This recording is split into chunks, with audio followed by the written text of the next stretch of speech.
అభిషిక్తుడుగా అధిపతి వచ్చే వరకు 7 వారములు పట్టునని స్పష్టముగా గ్రహించుము. 62 తొందరగల సమయములందు పట్టణపు రాచవీధులను కందకములను మరలా కట్టబడెను. 62 వారములు జరిగిన పిమ్మట ఏమీ లేకుండా అభిషక్తుడు నిర్మూలం చేయబడునని దానియేలు ప్రవచనం చెప్తుండు.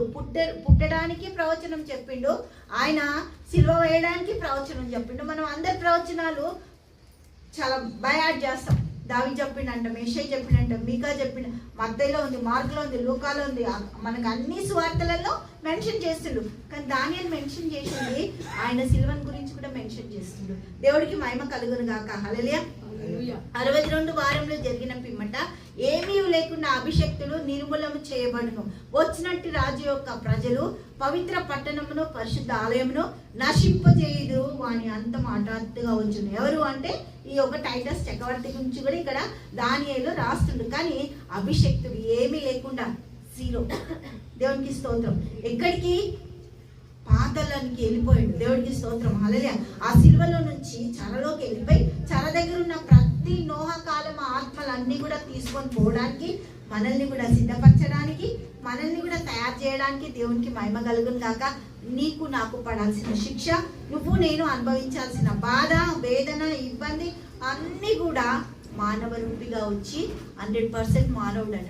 ఎందుకు మానవుడికి వచ్చిండు? ఆయన దైవపుత్రుడు కదా, దేవుని కుమారుడు కదా, మన కోసము. దేవుడికి మహిమ కలుగును గాక. ఎందుకు అంటే మానవ సిచ్యువేషన్ మనం అనుభవిస్తున్నాం.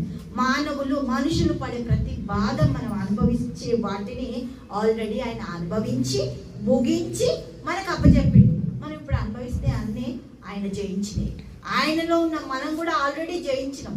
నాకే శోధన వస్తుంది, అయ్యో నాకే కష్టం వచ్చింది, అయ్యో నాకే ఎందుకు ఇట్లా జరుగుతుంది, అయ్యో నాకు అంటే బిడ్డ నేను ఆల్రెడీ జయించేసినాం. దేవునికి మహిమ కలుగును గాక.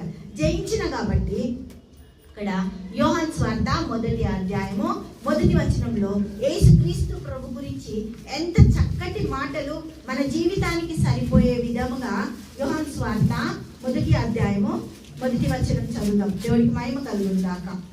ఆదియందు వాక్యము ఉండెను. హల్లెలూయా. వాక్యము దేవుని యొద్ద ఉండెను. హల్లెలూయా. వాక్యము దేవుడై ఉండెను. ఆమేన్. ఆయన ఆదియందు దేవుని యొద్ద ఉండెను. సమస్తమును ఆయన మూలముగా కలిగి ఉన్నది ఏదియు